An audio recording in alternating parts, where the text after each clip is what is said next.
agama. Tapi dia kagak mikir, kenapa rumahnya kebakaran? Kita Ijo, Bang Maruk, rumah itu kebakaran dan tanahnya itu sebenarnya sudah sejak semula saya rencanakan untuk diwakafkan. Justru malah saya dari kejadian ini malah diuntungkan. Tanpa saya harus mengeluarkan biaya untuk merubuhkan bangunan tersebut. Saya tinggal bersihkan puing-puingnya, lalu saya bangun ulang sebagaimana rencana wakaf. Waduh.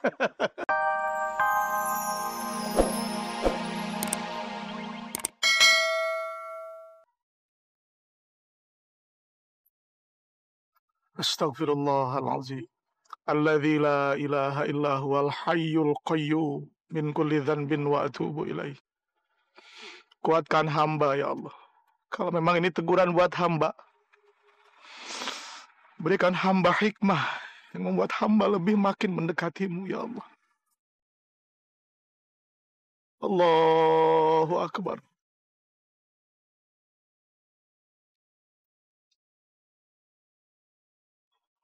Allahumma sallimna wa sallim ma ma'ana.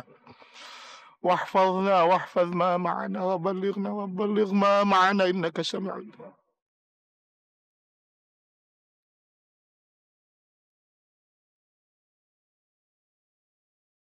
Bang Maruk! Bang Maruk! Ngapain sih ente dari rumah aneh?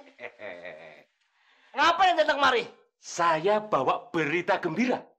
Kabar apa? Rumah Ustadz Usman kebakar. Innalillahi wa inna ilaihi raji'un. Apa?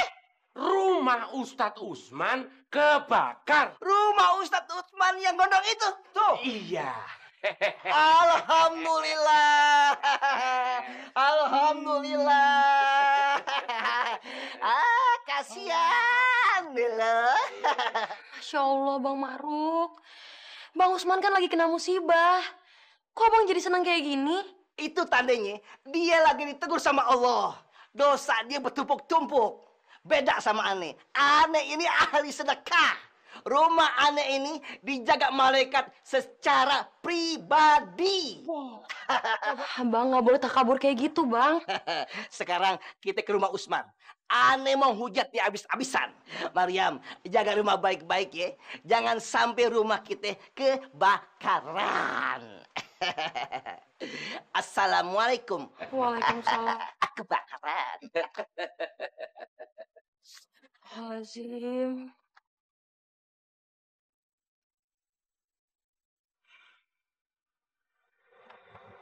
Subhanallah.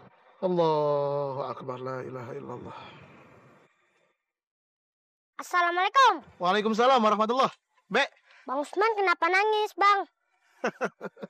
Bang Usman dia kehilangan hartanya.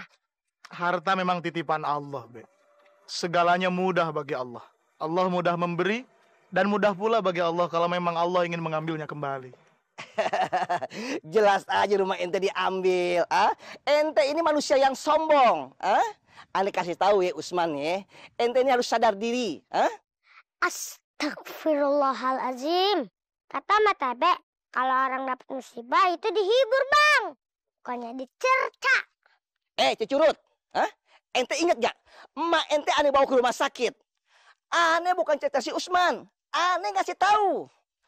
Si Usman itu jagonya bicara agama. Tapi dia kagak mikir. Kenapa rumahnya kebakaran?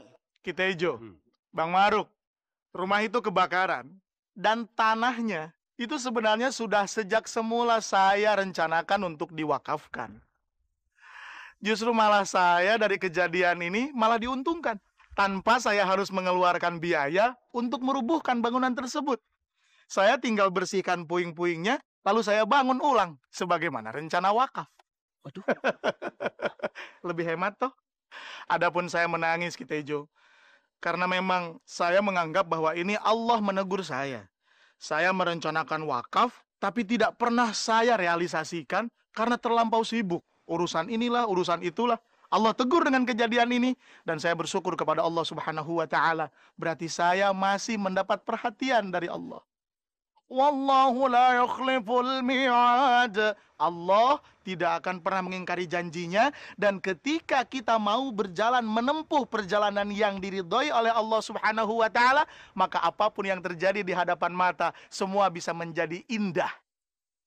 Dan setiap keindahan itu mempunyai sari, dan sarinya itu adalah permata. Bisa menjadi permata dalam kehidupan kita. Khudhil hikmata min ayyi wi'ain kharajat. Ambillah hikmah dari kejadian apapun. Ambillah hikmah dari segala kondisi apapun.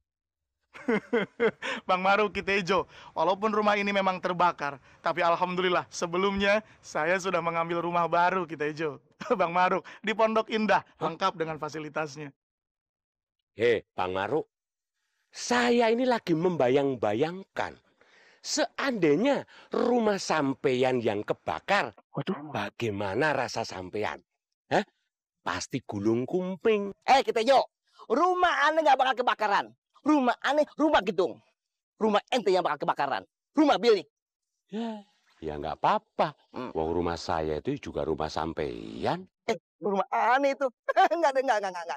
Loh, kalau rumah saya kebakaran, saya mau tinggal di mana?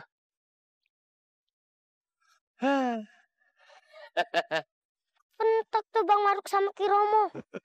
Assalamualaikum. Waalaikumsalam warahmatullahi. Hai. Makan dulu ya. Kita tiduran. Yuk. Ayo.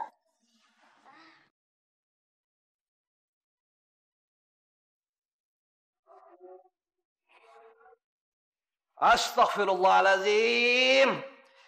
Kutu air. Ngapain ente pada di sini? Ente tahu kalau ente tiduran di musola, berarti iler ente itu, ompol ente itu bikin orang yang sholat jadi kagak sah. Tiduran Bang, istirahat.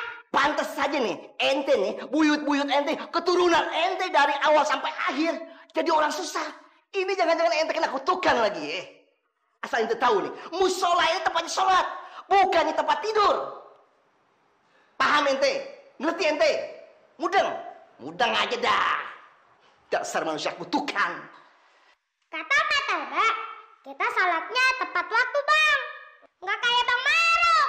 Waktunya udah pengen habis, baru sholat. Waduh, gara-gara ente nih, aneh yang bertelat sholat. Diam. Tongki. Tebe punya akal nih teman-teman. Wah, akal apa lagi, Be? Emang ada rencana apa lagi? Udah, cinta aja dah. Yang penting oke. Ayo. Yuk.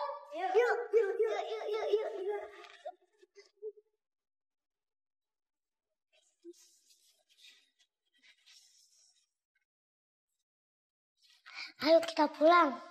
Setan kan mengganggu. Hei! Siapa yang ngojek aneh nih? Tolong bukain dong. Astagfirullahaladzim, ada apa nih? Iya, tunggu bentar. Ya Allah. Masya Allah, Maruk. Ente ngapain, Ruk? Hah? Main petak umpet? Maksud ente apa sih? Ente menguji aneh di kamar mandi? Ente steamer mana? Ruk, ada juga aneh ngebukain ente. Kalau ente terus nyerocos kayak gini, lebih baik ente masuk lagi ke dalam. Ayo, masuk. Ayo masuk lagi. Ayo, masuk lagi. Aneh nggak sanggup. Di dalam hawanya panas banget. Aneh pengap. Bisa mati berdiri aneh. Aduh. Ini pasti kerjaan anak-anak kecil nih. Aduh, aneh mau sholat Zuhur jadi telat. Aduh, aneh samperin. Biarin. Tar dulu, tunggu bentar. Anak kecil jangan lo salahin. Mestinya lo yang introspeksi diri sebagai orang tua. Anak kecil cuma bisa nyontoh. Lo sadar dong, lo sering kasar sama anak-anak. Assalamualaikum. Waalaikumsalam. Aneh pantas jadi kasar. Karena aneh makhluk kasar. Kalau aneh makhluk halus, udah aneh cekik ente. Assalamualaikum Kak Siva. Waalaikumsalam. Emang benar ya kata Bang Hasan, kalau ketemu Kak Siva itu harus senyum. Bener ya kata Abang Abu, kalau ketemu TB harus ngasih duit. Teren. Maaf Kak Siva, tangan di atas lebih baik daripada tangan di bawah. Berarti TB nggak mau duit? Kalau duit sih mau Kak Siva. Tinggal cara ngasihnya aja yang beda Kak. Gimana? tangan Kak Siva ke bawah deh. Hmm? Nah, tangan Tebe di atas, mengambil duit ini. Kata sama Tebe, kalau udah dapet duit dari Kak Siva, Tebe pengen lari. Aduh, duit. Emang bener ya kata Mah, rezeki itu nggak kemana. Waduh, nggak ada orang nih. Ayo diambil. Ayo. Ah, ketiup angin kali nih. Coba ambil lagi. Coba.